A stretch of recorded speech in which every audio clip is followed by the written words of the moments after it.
Well, it finally snowed in the Piedmont, which I am very excited about because I absolutely adore the snow. I've gotten to go out and enjoy the beautiful winter weather.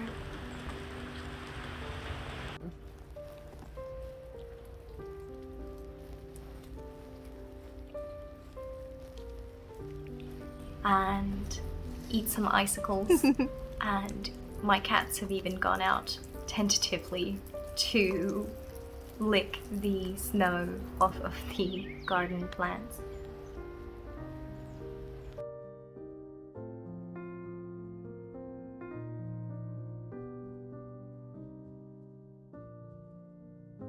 Because it is very, very cold out, our meals have primarily consisted of that which grows in winter in our area. So we've had a lot of root vegetables and a lot of winter greens. Today I am sharing two different recipes that are kind of really one recipe, which I'll explain as I go. Partially because of how often on our channel recently we've been discussing low spoon and no spoon witchcraft. So I've talked before on our channel about how my witchcraft and my kitchen craft and my garden craft and my art craft are very connected, and how I don't really consider them separable. I know that's not the case for everyone who follows us, and that's fine. This isn't a judgment of anyone else's tradition or practices, but for me, they're very connected. I've also talked before about the fact that I am neurodivergent and I am disabled, and that does affect my practices and my crafts. How often I feel that I can do anything, and also what I'm doing and how much energy or how many spoons that takes. I want to share today some of how I backload my labor and address the fact that I know I will have a down day, that there will be days when I struggle to do anything at all. Now, before I do that, before I share these recipes with you, there are two things I want to address.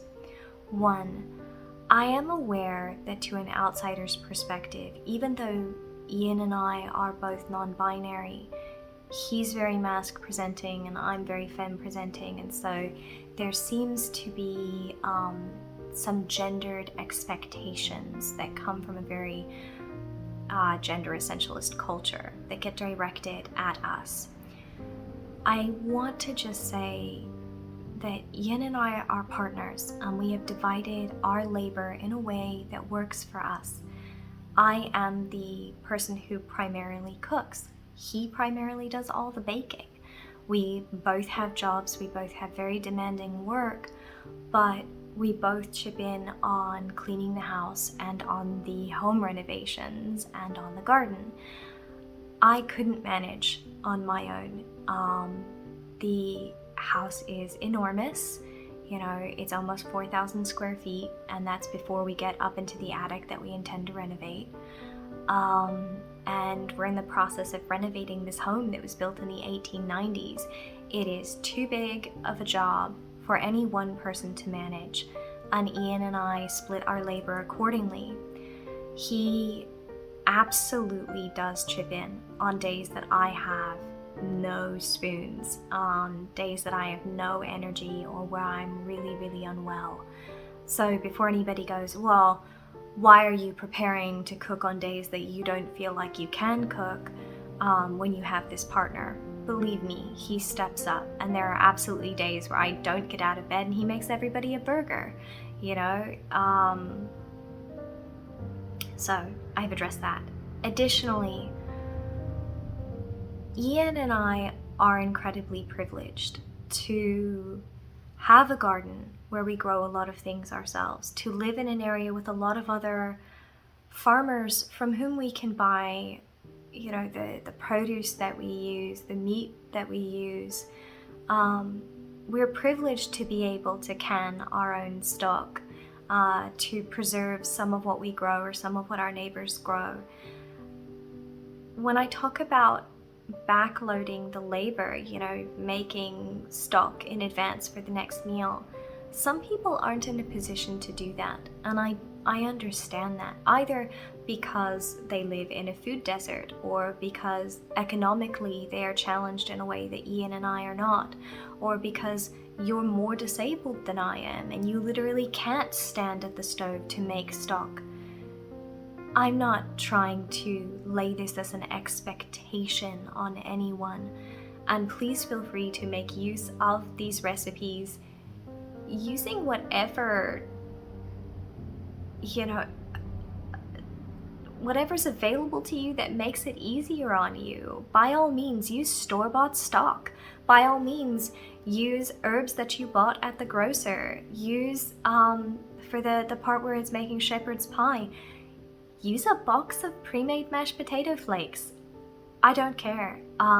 You'll receive no judgment from me on any of it. So, all that being said, let's get into it. First, I just want to say, I actually ran out of stock. I ran out of pre-jarred stock, which just should tell you how much soup we've been eating recently, and how much like risotto and similar we've been having recently, because we were completely out. So not only was I backloading labor for a future meal when I didn't feel well by making stock out of the peels and ends and discardable bits of all of my vegetables, but I actually made 2 rounds of stock, one to be used in the meal I was making that day, and one to be used later. We ended up making black truffle and wild mushroom risotto with it, which I didn't film, but that's what we ended up using the second round of stock for. To make my stock, I very thoroughly washed all of these root vegetables and all of my other ingredients. And then I cut the ends off my celery and dropped it and these center stalks with all of their greens in. I cut off the tops and ends of my carrots, dropped those in as well. I took the end and the greens from my fennel bowl and dropped those in,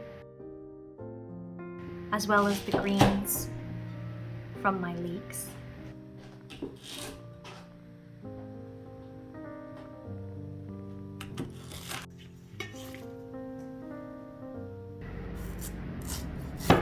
And the ends and peels of my turnip.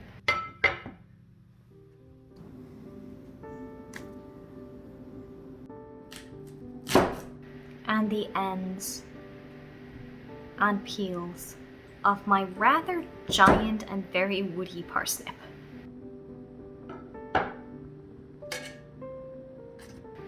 And an entire head of garlic, which I smashed.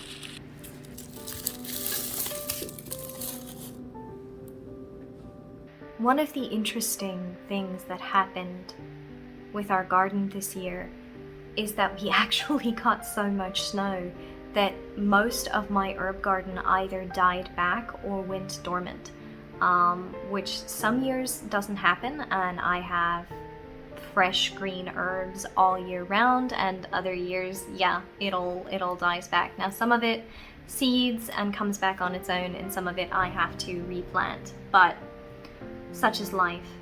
It does mean that for my stock and for my recipe, other than herbs that I had already dried, in terms of fresh herbs, I basically had rosemary, because my rosemary and my rue were the only things that stayed really fresh and fine to harvest from after the heavy snows, which works really for a winter recipe anyway.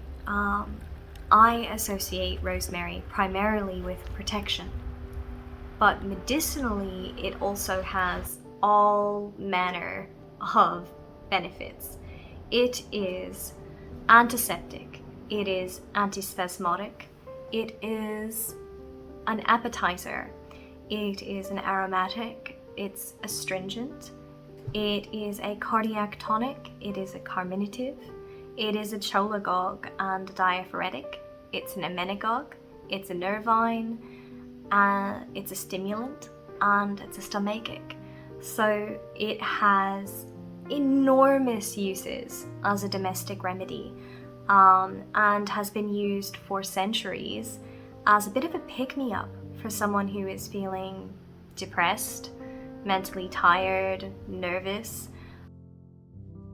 Research has shown that rosemary is incredibly rich in volatile oils, flavonoids, and phenolic acids. One of the things I just want to touch on is, we talk a lot about it's the only difference between medicine and poison is dosage. And everybody always goes, oh, the poison path is so scary. But in terms of plants that are poisonous in really high doses that nobody ever thinks of, rosemary is poisonous in very high doses. And rosemary shouldn't be used as a medicinal remedy for a person who is pregnant, if they are desirous of keeping the pregnancy. So in terms of just like, everybody thinks of certain things when you talk about poisons, but rosemary is abortifacient in large quantities, and it can also lead to coma, spasm, vomiting, and death. So, probably kind of a weird aside for a kitchen witch video, but something I was thinking about the other day. How many things are poisonous that people don't realize are poisonous, up to and including too much water. Anyway, everything has a lethal dose. Right, where was I? In terms of just a plant that's great, that it survived the winter and I have plenty of, rosemary is a good one, because I love it and I use it in everything. And so that is the herb that I added to my stock and that I added to everything else I was cooking as well. I also added some green peppercorns. You could use white, you could use black. I just wanted green peppercorns in particular. Pepper is either white or black or green. They're all berries from the same plant, Piper nigrum. Green peppercorns are harvested very early in the season, whereas black and white are harvested at the same time. But black peppercorns are immediately dried first, whereas white peppercorns are soaked first in order to remove an outer husk.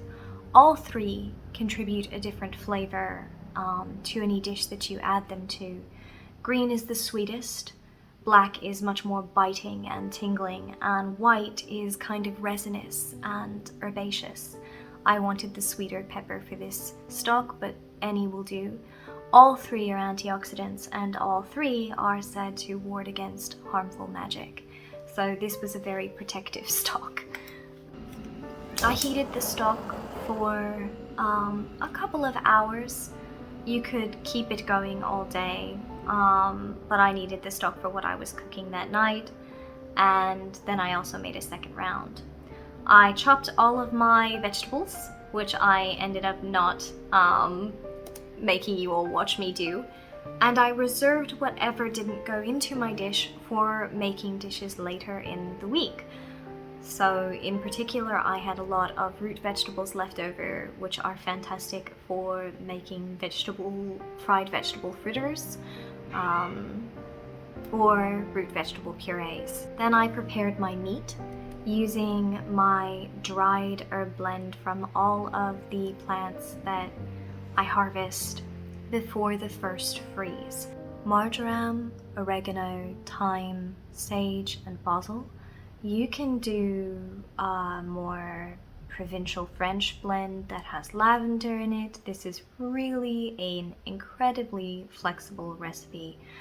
I tend to make lots of different dried herb blends that I use for different recipes, and this was just the one that I was in the mood for today. I cover all of my meat with the dried herb blend very, very thoroughly. I'm using chopped chuck here, but you could use chopped lamb and make it a shepherd's stew and eventually a shepherd's pie, or you could leave the meat out entirely and replace it with some mushrooms, which would contribute a very similar flavor and keep the recipe vegetarian. I add a lot of fresh cracked black pepper and fresh cracked sea salt, as well as a healthy dusting of cornstarch. And I actually ended up feeling like I hadn't put quite enough cornstarch on here. So when I say a healthy dusting, I really mean it. You are basically ghosting the meat. You are making it look like little ghost pieces. I just want to say, I do actually thoroughly wash my hands repeatedly when I film these videos. I just don't show that on camera because it's boring. And then I brown the meat on all sides in a Dutch oven with just enough oil to coat the bottom until it is nice and crispy. I had to brown the meat in batches in order to not overcrowd my pan and cause everything to steam and not get that nice flavorful crispy Maillard reaction. In order to stop the fond from burning on the bottom of the pan when I had the last batch of meat going that didn't cover my whole pan, I added some of the vegetables in to start them browning because that actually prevents the fond from burning. Then once all of my meat has browned, I add the rest of the vegetables in. And once I've gotten them to have a nice, lovely brown color, I deglaze with some bourbon. You don't have to use bourbon, you could use stock if you want. After everything is deglazed, I add even more fresh rosemary, as well as a generous handful of my dried herb mix. As I'm doing this, I'm actually attempting to magically empower the ingredients that I'm using. I said that I associate rosemary with protection. I also associate it with healing. And in particular, it was what survived in my garden during the heavy snowfall. So I layered in the feeling of survival in the midst of the cold, harsh winter. And a really healthy few spoonfuls of a good Dijon mustard.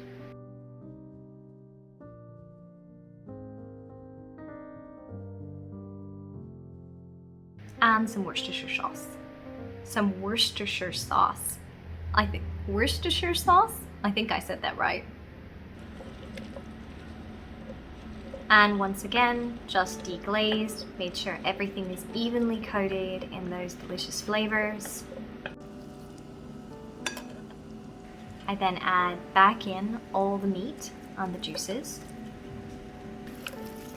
Make sure everything is evenly combined. And then I add in ladlefuls of my nice vegetable stock that I've been making. I am seething this as I go because I want to make a second round of the stock, and so I'm just going to dump whatever is caught in the sieve right back into the pot and add some more vegetables and some more water so that I can keep the stock going and have some to jar later. Once everything is completely covered, I dump that back into the stock pot.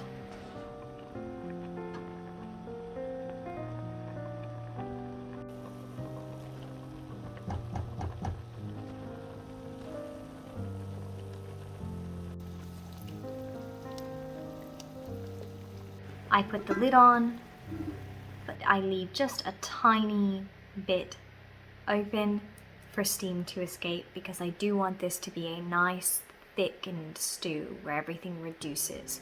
If you are concerned about that and you want to prevent it from reducing, just put the lid on all the way. I then add more water to my stock pot.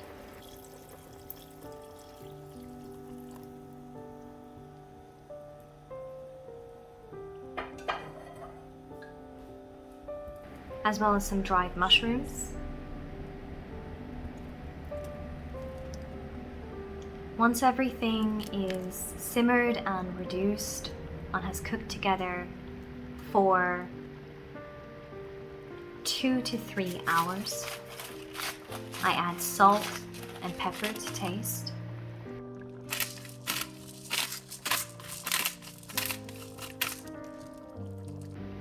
Ian made some delicious crusty bread to eat with the stew the first night. He's getting really, really good at delicious crusty bread.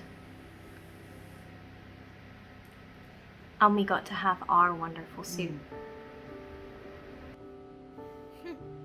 Hot? Delicious. And hot. And hot. Definitely allow the meat to be completely falling apart before you consider the soup done.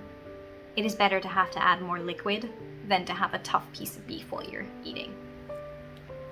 The snowfall continued that night.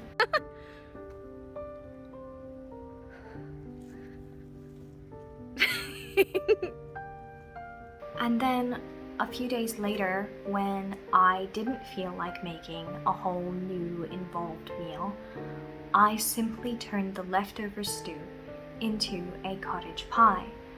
Now, I want to just address a couple things here. If I had had leftover mashed potatoes, that would have made it even easier. And you can absolutely use a store-bought pie crust for this, or you can make your own. But one of the great things about using leftover stew to make a shepherd's pie or a cottage pie or a country pie is that it is a quick, easy dinner that takes something that everyone might have pushed to the back of the fridge and turns it into something delicious and new and different than what you ate earlier in the week. It also helps that my family absolutely adores a good pie. First, I prepare all of my potatoes. Now, because I am using colorful potatoes, I'm going to have very colorful mashed potatoes. If I'd used all purples, I'd have wound up with lavender mashed potatoes, which I've actually done before. I also reheated my leftover stew in order to make sure that it was as thick as I wanted it to be. I was lucky in this case and it was plenty thick. Otherwise, I would have had to make a cornstarch slurry or a potato starch slurry and add that to thicken it up a little bit. You want the leftover stew to essentially be the consistency of gravy. You don't want it to be really runny. Mine was fine, so I wouldn't have actually needed to reheat it and make another dirty dish, but I didn't know that, so I prepped some more of my winter rosemary and another head of garlic for my mashed potatoes. I melted a lot of butter.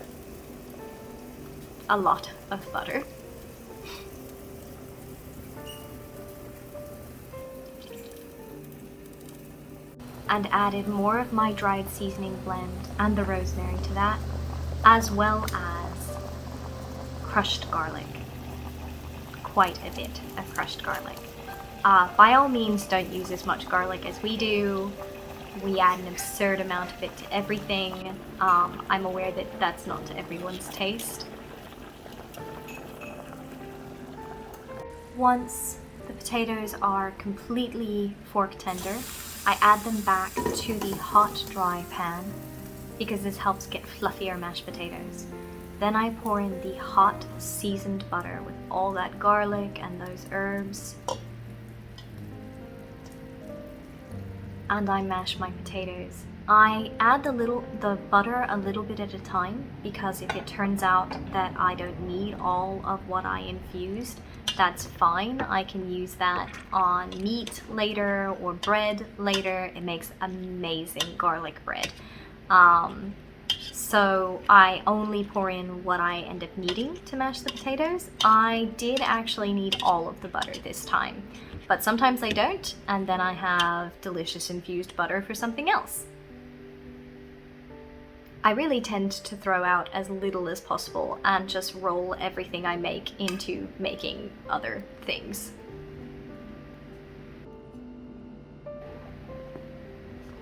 And then I add a splash of cream.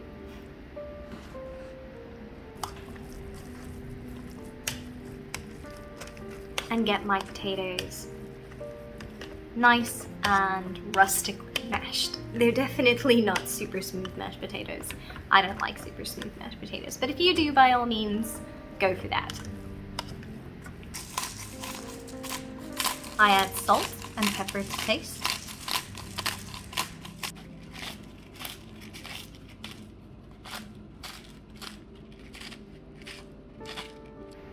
And seriously, taste everything. Always taste what you're cooking, often.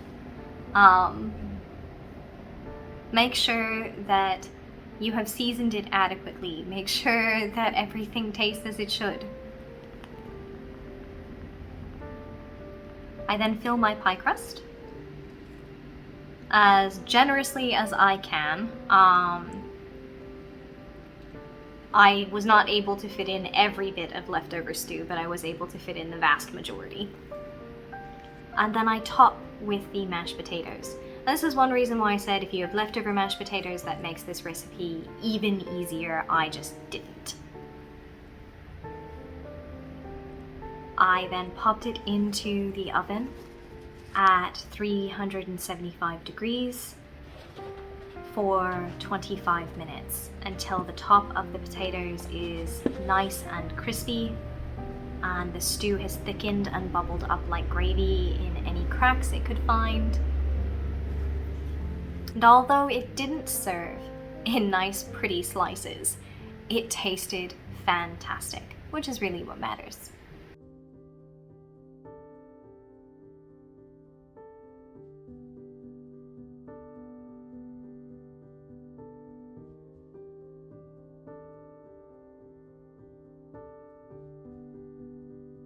And now you can see how I backload my kitchen witchery so that on days when I feel I can do more, I do.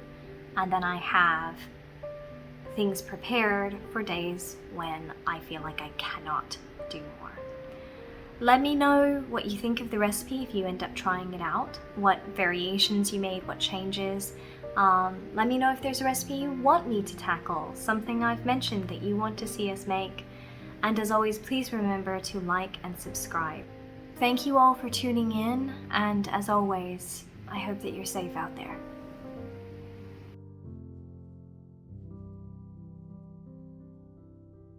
You are now covered in snow. So are you. Are you too cold? You want to go in? Pretty soon. You might want to get you covered in snow as well.